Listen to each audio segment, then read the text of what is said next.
আসসালামু আলাইকুম। এই যে আজকে পাঙ্গাস মাছ রান্না করব। পাঙ্গাস মাছ গন্ধ আসে, অনেকেই খেতে পারে না।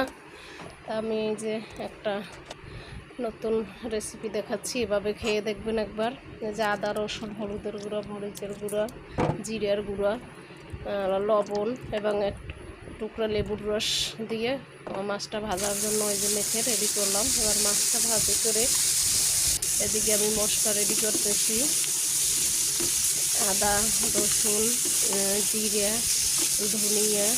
ধনিয়ার গুঁড়ো, জিরের গুঁড়ো, তারপরে লবণ।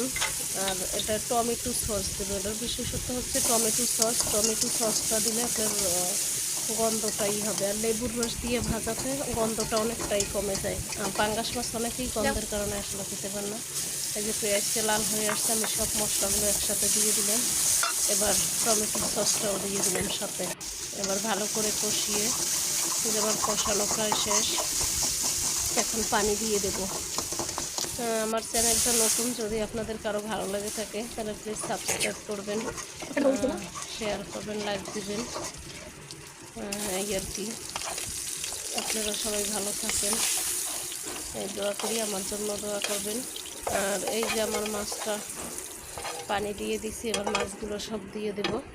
মাছটা কিন্তু একটু ঝাল ঝাল করে রান্না করছি, মরিচটা একটু বেশি দিয়েছি। আবার এটায় বোম্বাই মরিচ দিয়ে দেব। বোম্বাই মরিচটার ঘ্রাণের কারণে, সসের কারণে, আপনার লেবুর রসের কারণে এটা পাঙ্গাস মাছের গন্ধটা আর আসবে না। একবার ট্রাই করে দেখবেন কেমন লাগে।